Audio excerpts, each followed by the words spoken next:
If you've ever been excited to eat healthier, only to find yourself bored or right back where you started, this video is for you.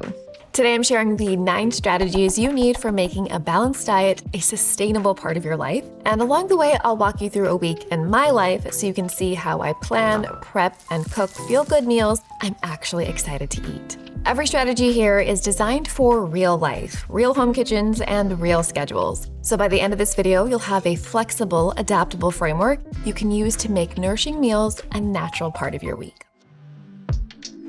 Well, before I actually start cooking, the first thing I do is pour myself a cup of matcha and sit down to plan out what meals I'm making during the week and when I'm making them.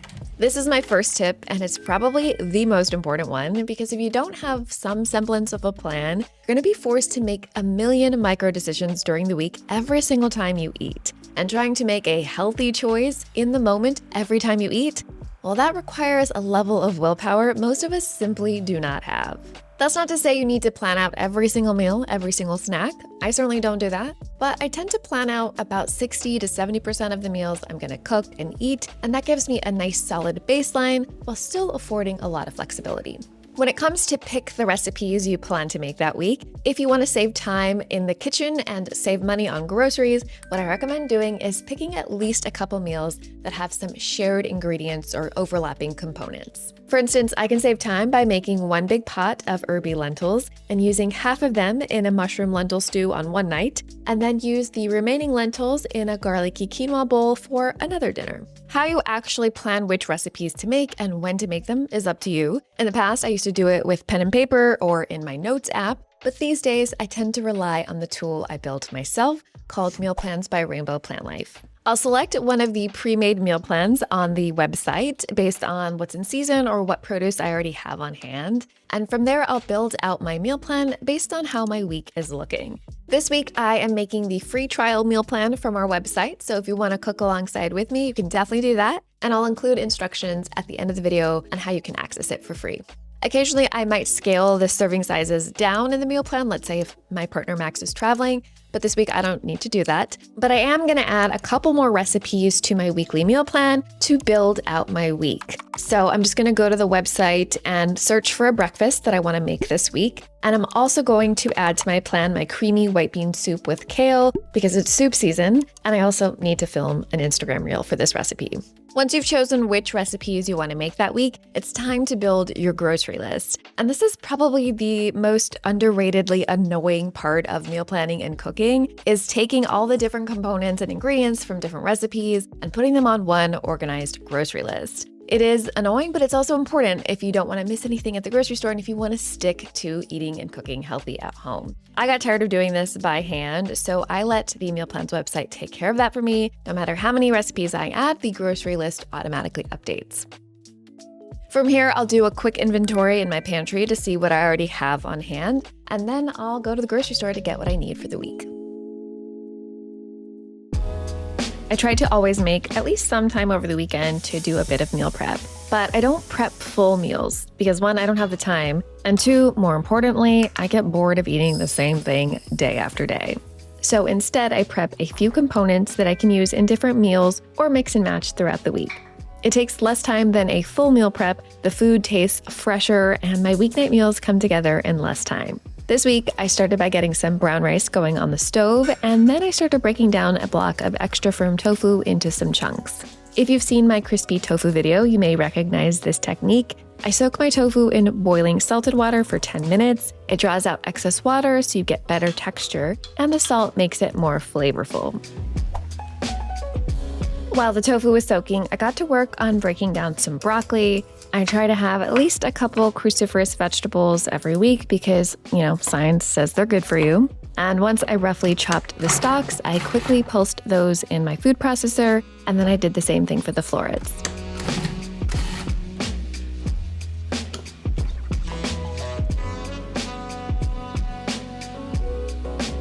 After I checked the tofu off of my meal prep list, I got started on making the star of this week's meal prep, my cilantro date chutney. It's like a hybrid of an Indian cilantro mint chutney and a sweet date tamarind chutney. So it's spicy and herbaceous, but also sweet and tangy. I added fresh garlic, green chilies, ginger, cilantro, and mint to my food processor until everything was like a paste. It smells so good. And then I added in some medjool dates. These ones are super soft, but if yours are not as soft, you'll want to soak them in hot water for like 5 or 10 minutes. I added some tamarind paste, which adds this addictively delicious tang, and then some cumin and salt to season. This chutney is pretty thick, so you can thin it out with water now or when it's time to use it.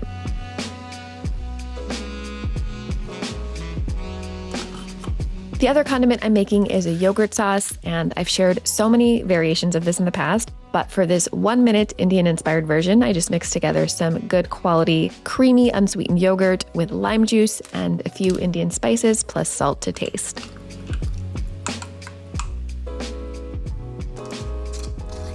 The rice was done, so I fluffed that up a bit and spread it out on a sheet pan so it wouldn't clump. And one more thing I did was to crumble a block of tempeh into very small pieces.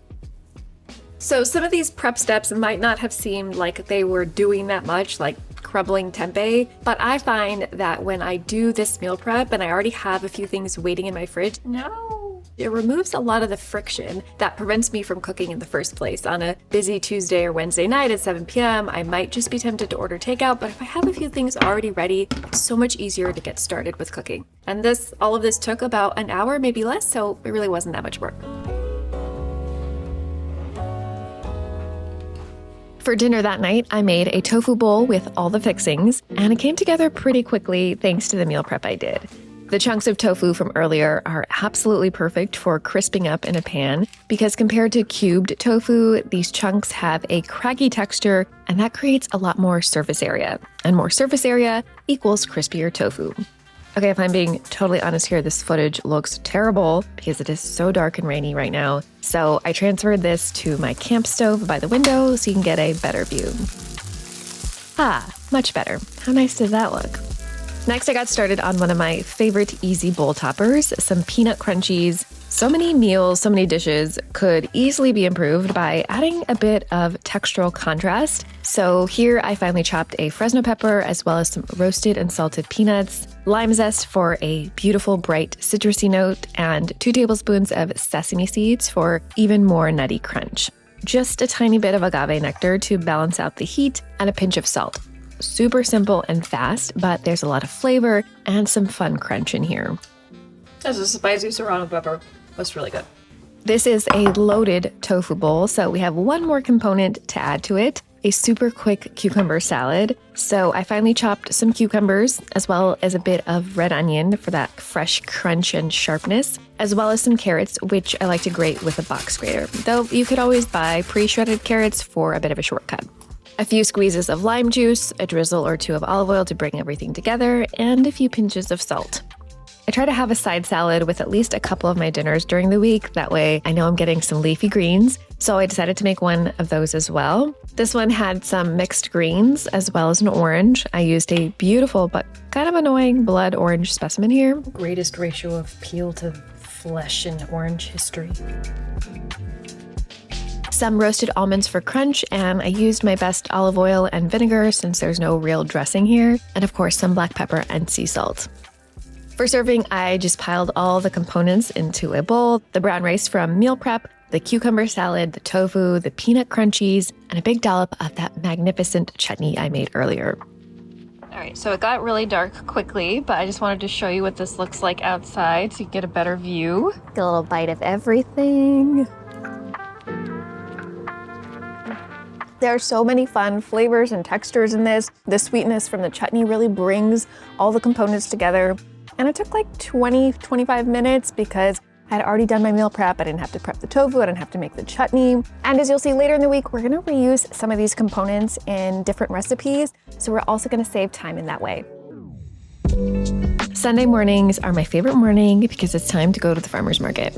Cart lady. After years of burdening my back and shoulders by schlepping groceries and bags, I finally bit the bullet and became a cart lady. And guess what? I have 0 regrets. Well, I do have one regret. and that is it took me so long to finally do this. This is my happy place. If you have a local farmer's market and you're not shopping there, I really recommend trying it out. It is one of the easiest ways to improve your cooking, the flavor, the texture, the freshness, all without having to learn a new skill. Plus, the farmers have such a wealth of knowledge about what produce to pick and what tastes good. For example, I have been buying a lot of my fruit at Ken's Top Notch Produce for a while, and this week I traded a couple copies of my cookbook, Big Vegan Flavor, for a huge bag of mandarins. Our friend here, Austin, told me that the smaller mandarins taste better this week, so that's what we went for. And I also learned that the uglier pomegranates taste better. Usually the rough skin is, they're on the tree a lot longer, so it develops flavor. After we got home, I was pretty hungry, so I made breakfast immediately. I chopped up one of those Cali Crisp apples from the market, which is a cross between a Honeycrisp and a Fuji apple. Honestly, it tastes like candy. It is so good. Best apple variety in the entire world. And I peeled one of those mini satsumas and paired those with some of the raspberries and this high-protein plant-based yogurt. I probably eat some variation of this once or twice a week on those mornings when I only have 2 minutes to make breakfast. And to make it more filling, I sprinkled on some basil seeds, which are like the new superfood. They have even more fiber than chia seeds, which honestly I did not think was possible. And also added some hemp seeds. I swear there's some yogurt hidden underneath here. Will she spill all over herself? That is the question. I feel so healthy. It's probably too healthy for you. For me? Yeah. That's the only way to put some pancakes on that or something? Yeah. We'll do mini pancakes. Here's an idea. Instead of a video about how to get on track, could we do a video on like how to go crazy for a week? Yeah. French toast, pizza. Let us know in the comments if you prefer that kind of video instead of this one. Like royalty in a big old chair. Not so bad. Clear blue skies. November. Fruit. We're zooming in right on your mouth. After breakfast, which by the way, I did not spill on myself, thank you, Max, I took 15 minutes to put away my farmer's market haul and wash anything that could be washed ahead of time. I am so much more likely to actually use greens and herbs if they're prepped ahead of time. Otherwise, they risk rotting into a sad sack in the back of the fridge, and I know I'm not the only one, so if you want to avoid that fate, take the extra 15 minutes up front. It is absolutely worth it. For lunch today, I'm just gonna reheat some of the leftovers from last night's tofu bowl dinner, but I do have 2 tips for how to make leftovers feel fresh and exciting, because I know leftovers don't always seem appealing to eat. My first tip is to reheat your food the right way. I get that this is not always possible, especially if you're bringing your lunch to work, but something I don't think is appreciated enough is that most foods, especially foods that aren't like soups or stews, taste so much better when you reheat them on the stove or in the oven, as opposed to just zapping them in the microwave.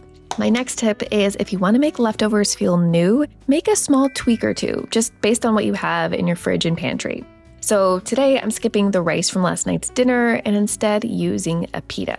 This one is from Wild Grain, and it's probably the best pita you can buy. I'm adding a little yogurt to the chutney and then stuffing that into the pita with the tofu and a bit of cucumber salad, which I slightly tweaked by adding some broccoli sprouts from the market, plus olive oil and lime juice. There are lots of ways you can zhuzh up leftovers so they don't feel repetitive. You can swap in different veggies, you can change up the dressing, can finish everything with roasted nuts or citrus or fresh herbs. And this is not a huge change from last night's dinner, but it does still feel like a different kind of meal, and it was pretty minimal work.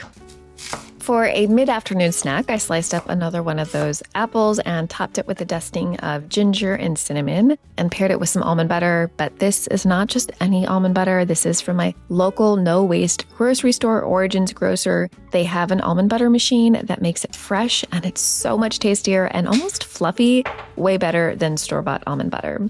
I enjoyed it on the couch, tucked under a blanket, while browsing some of my favorite cookbooks from this year. And amazingly, I did not spill on myself. Or on the couch. I checked my meal planner to see what was on schedule for dinner tonight and saw that it was a broccoli salad with tempeh. This is obviously quite wholesome since it includes a ton of raw broccoli, but it also tastes far better than you'd think thanks to a few creative flavor boosters. I measured out about 6 ounces of frozen edamame and defrosted that with some boiling water from my kettle. And while that was defrosting, I diced a Fresno pepper as well as a shallot and chopped up a handful of roasted salted peanuts. A few ingredients you might recognize from dinner yesterday, but this meal is going to be completely different. For the dressing, I mixed together some vegan mayo, coconut yogurt, and the juice from one medium lime. Gave that all a mix and then dropped in the blitzed broccoli from meal prep alongside the chili peppers, shallot, and chopped peanuts. I drained the edamame and added that in too before switching gears to the secret ingredient that takes this salad over the top: dried mango. When fresh mangoes are in season, I do use those, but since it's winter, dried mango works great. The only problem is that it is such an addictive snack that I literally have to hide it so Max doesn't eat it before I cook with it. This is a pretty complete salad as is, but for some extra protein, I pan-fried the tempeh crumbles I meal prepped. Again, I did it by the window so you could actually see what I'm doing without wanting to claw your eyes out. The only way I really enjoy tempeh is when it's crumbled into really small pieces or sliced super thinly. I find it gets crispiest that way and it minimizes the bitterness. And these crunchy little tempeh nuggets are so good in a salad. Crispy tempeh. Nope. Wait. It's not seasoned. To mellow out the natural bitterness of tempeh, I season it with lime juice for bright acidity and soy sauce for savory saltiness. Okay, so on paper, this salad shouldn't work because it's got some interesting ingredient pairings like broccoli and mango and tempeh. But when it comes together, it has this really addictive quality. It's savory, it's sweet, it's spicy, it's crunchy, and it's got a ton of fiber, a lot of plant-based protein from the edamame and the tempeh. So it's a feel good, look good, and taste good salad. I started my morning off by making a mug of my Indian spiced tea. It's just an equal mix of cumin, coriander, fennel, and fenugreek seeds, about a teaspoon each per cup. About an hour later, I made my morning matcha, and I whisked in some warm soy milk for a little latte situation. I drink both of these beverages pretty much every morning, but I'm not including every instance of that here so as not to bore you. But, just imagine I'm doing it every day. After all my beverages, I did a Pilates workout and got started on breakfast. I'm making a spiced vanilla chia pudding. I find that the standard way of making chia pudding results in like a bland, gloopy situation. So the only way I will eat it is if it's whipped, blended with something creamy like raw cashews, which I am soaking in boiling water to soften. I also made another green tea because I am a tea addict and I don't know how to stop. So please send help. So I mixed a half cup of chia seeds with 2 cups of soy milk. I like to let it rest for 2 to 3 minutes and then whisk again, which helps to prevent some of those annoying chia pudding clumps. While the chia pudding was resting, I hopped in the shower, which is why I am now wearing my rated G bathrobe. Into the blender goes the chia pudding alongside the drained cashews and a nice blend of sweet, warming spices because, let's be honest, chia pudding needs a lot of flavor. We've got cinnamon, ginger, cloves, cardamom, and a little bit of sea salt. And I cannot forget my 2 favorites, some freshly grated nutmeg. This comes from my aunt's tree in India, and some orange zest, which really dials up the flavor here. For just a little sweetness, I add in a bit of maple syrup and a splash of pure vanilla extract. Blender up.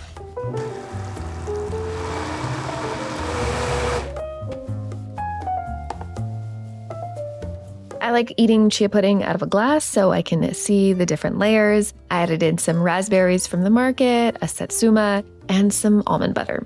Not a bad little breakfast, and now I'll have leftovers for later in the week.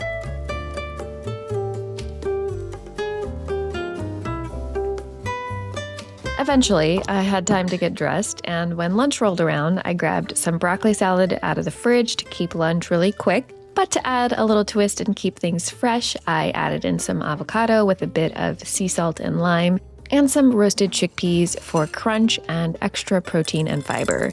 By the way, the roasted chickpeas are one of 16 easy protein toppers you can find in our bonus guide, which is available for a limited time for Meal Plan subscribers.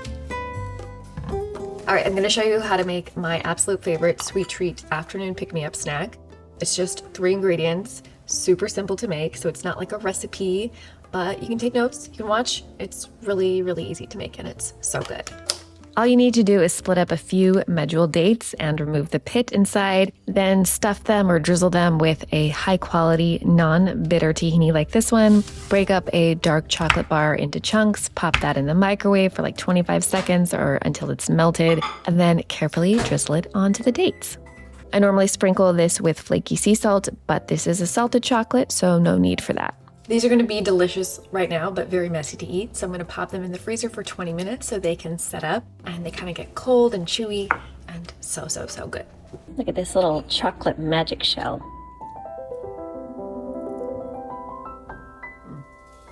No notes. You say no nuts or no notes? There are no nuts, but also no notes. So good. For dinner, my meal plan called for Indian-inspired chickpea tacos, so I started by making a cucumber salad for the taco topping, which is very similar to the one from the tofu bowl earlier this week. Carrots, cucumber, red onion, mixed with some lime juice and extra virgin olive oil. I never eat beans straight out of the can because they leave a lot to be desired in terms of texture and flavor. So one of my easy ways to make them more enjoyable without too much work is to simply pan fry them in olive oil and salt until they're a little crisp and golden brown. It is important to dry them thoroughly after you drain and rinse them so they don't spatter in the hot pan. I just imagine I was like an old-timey traveling salesman, like with a thing over my back. Hit them with a bit of freshly cracked black pepper and some salt and... Okay, gotta lower the heat. Okay, they might still spatter a little bit, but not that much.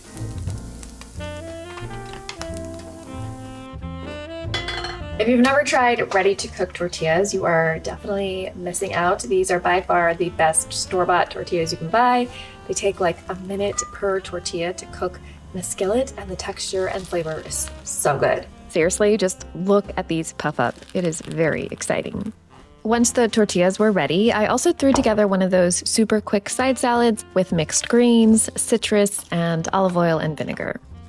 As I mentioned earlier, these tacos are Indian-inspired, so I'm using a healthy dollop of that cilantro date chutney from meal prep and just thinning it out with a bit of water so it's easier to spread. Again, this is not the most beautiful looking chutney, but I promise it's going to be one of the best tasting condiments, homemade spreads, whatever you want to call it, that you have made all year. Layer the chutney onto these beautiful tortillas. The chutney almost acts like a glue to keep the chickpeas from flying everywhere, and then you'll top it with the cucumber carrot salad. Oh, and you can't forget the spiced yogurt sauce we made earlier in meal prep. Here we go. Definitely not a traditional taco, but the flavors are so fun. It's got a nice little crispness from the vegetables, creamy coolingness from the yogurt sauce, and that sweet, spicy, tangy flavor from the chutney. It's so good and it's so fun. And it took me like 20 minutes.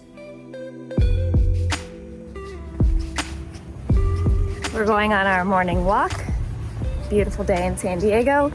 And we're gonna go meet up with our friends just to stroll about, and then we're gonna go pick up some bread. Very important stuff, so I can have breakfast later. Hi. Can I please order just a seeded whole wheat sourdough? Okay, so I haven't tried every bakery in San Diego, but I struggle to believe there's anywhere else putting out bread as good as this place. Goods have been secured.